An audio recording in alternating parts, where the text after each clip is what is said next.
শাশ্বত ভারত কথার মধ্য দিয়ে চালিত সকলকে স্বাগত জানাচ্ছি। শাশ্বত ভারত সংঘ, শ্রী রামকৃষ্ণ সারদা আশ্রম, কাষ্টসাংরা দক্ষিণ পাড়া, খোসালপুর, আমতা, হাওড়া থেকে পরিব্রাজক স্বামী সত্যস্বরূপানন্দ বলছি। মনের কথা আমার ইউটিউব চ্যানেলে আজকের বিষয় হচ্ছে বিশ্বকর্মা পুজো। বিশ্বকর্মা সম্বন্ধে যতটুকু বলছি, বিশ্বকর্মা পুজো হচ্ছে একটি হিন্দু ধর্মীয় উৎসব। বিশ্বকর্মা পূজা হলো হিন্দু ধর্মের দেবশিল্পী ও স্থপতি ভগবান বিশ্বকর্মার আরাধনা। সাধারণ প্রতি বছর ভাদ্র মাসের সংক্রান্তিতে এই পূজা হয়ে থাকে। কারিগর, প্রকৌশলী ও শ্রমিকেরা কলকারখানা ও কাজের যন্ত্রপাতি ভালো রাখার কামনায় এই পূজা করেন। বিশ্বকর্মা ছিলেন বিশ্বের স্থপতি।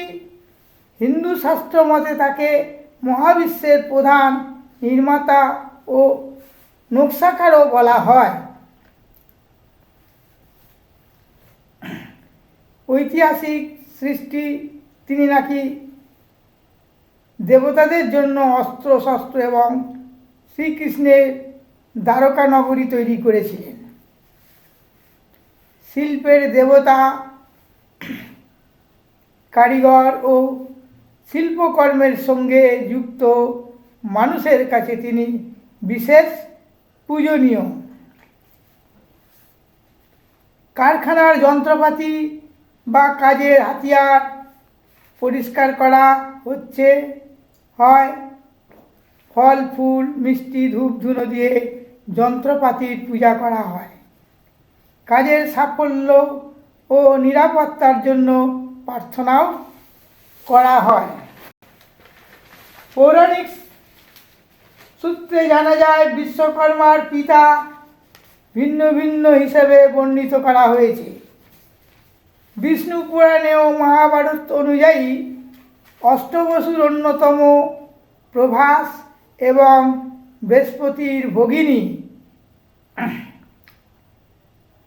যোগসিদ্ধা রৌরসে বিশ্বকর্মার জন্ম হয়। অন্য মতে বিভিন্ন পুরাণ ও লোকবিশ্বাস মতে দেবাদিদেব ব্রহ্মকেও অনেক সময় বিশ্বকর্মার পিতা বা উৎস হিসাবে গণ্য করা হয়। মহাভারত ও হরিবংশ অনুসারে তিনি প্রভাসের পুত্র।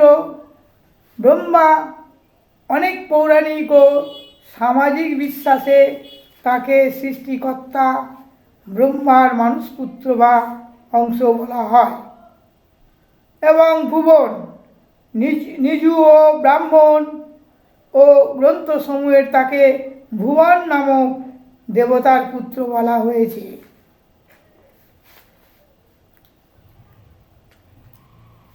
বিশ্বকর্মার অন্য নাম যেমন হিন্দু পুরাণে দেবশিল্পী ও স্থপতি, বিশ্বকর্মাকে সর্বস্রষ্টা বা বিশ্বকর্মণ বলা হয়। প্রাচীন বৈদিক যুগে তিনি স্রষ্টার নামেও পরিচিত ছিলেন। এছাড়া তাকে দেবগণের স্থপতি, কারিগর ও মহান শিল্প হিসাবে ডাকা হয়। এবার কিছু আজকের যুগে দেখছি বিশ্বকর্মা পুজো যখন হয়, গ্রাম এবং শহরে ছেলেরা ঘুড়ি ওড়ায়। এই সময় একটু পুজোর আবেগে ছুটি পড়ে এবং ঘুড়ি ওড়ায়। গ্রামে ইদানিং হচ্ছে, আগে গ্রামে ঘুড়ি ওড়াতো পৌষ মাঘ মাসে যখন ধান কাটা হয়ে যায়, সেই সময় ফাঁকা মাঠ পায়, তখন তার বড় বড় বাড়ি এটা ছিল না, এখন ছাদ হয়ে গেছে, গ্রাম এখন শহর হয়ে গেছে, প্রায় শহরতলি। শহরে কিন্তু দেখেছি আমরা বিশ্বকর্মা পুজোর দিন সকলের আনন্দ, কেউ ঘুড়ি ওড়ায়, প্যাচ খেলে, কেউ আবার ঘুড়ি লোটে বা ঘুড়ি ধরতে দৌড়াদৌড়ি করে আনন্দ পায়, এই আর কি। ছোটোবেলায় দেখেছি আমরা এই বিশ্বকর্মার দিনকে বিশাল আনন্দ উপভোগ করি। যেমন কলকারখানায় ঠাকুর দেখেছি, বিভিন্ন বড় বড় শিল্পতে সেই সময় কারখানায় পুজো যেহেতু হয়, বড় বড় কারখানা, যেমন আমি হাওড়া শিবপুরে থাকি, ওখানে বড় বড় কারখানা বা দাসনগর মিল, জুট মিল, ওপারে গার্ডেন রিচ ওয়ার্কশপ, এদিকে GKW গ্যাস স্কিন বান এখন বর্তমানে বন্ধ হয়ে গেছে। সে বড় বড় শিল্প কারখানাতে যেগুলো সাধারণদের ঢুকতে দেওয়া হয় না, একমাত্র ছাড় হচ্ছে বিশ্বকর্মা পুজো। কি মজা! বড় বড় যন্ত্রপাতি পরিষ্কার পরিচ্ছন্ন করে তেল মোবিল লাগিয়ে তাকে ফুল টুল দিয়ে সাজানো হয়, এবং সঙ্গে তো বিশ্বকর্মা থাকে। এই বিশ্বকর্মা পুজোটাকে সাজানো হয় যে কীভাবে, যেহেতু ঘুড়ি ওড়ানো হয় লাটাই সুতো দিয়ে। আমি দেখেছি কলকারখানায় অনেক ঠাকুরকে বিশ্বকর্মার হাতে ঘুড়ি ঝুলিয়ে দেওয়া হয়, এবং নেটায় যাকে বলে সুতো গুটানো থাকে লাটাই দেওয়া হয়, দেখেছি। খুবই আনন্দের দিন বিশ্বকর্মা পুজো। কলকারখানার শ্রমিকদের মালিক পক্ষ মিষ্টি মিঠাই খাওয়ানো হয়, হ্যাঁ, এবং পেট ভরে ভাত টাতও খাওয়া হয়, অন্ন সেবা যে যেমন পারে। আচ্ছা, বড় বড় শিল্পতে আমরা দেখেছি বিশ্বকর্মা কলকারখানায় গিয়ে একবারে প্রচুর ফল, লুচি, পুরি, খিচুড়ি যে যেমন করেছে পেট ভরে যায়। একটা ঠাকুরের কাছে গেলে, দুটো ঠাকুরের কাছে বিশ্বকর্মা দর্শন করলে পেট ভরে যায়।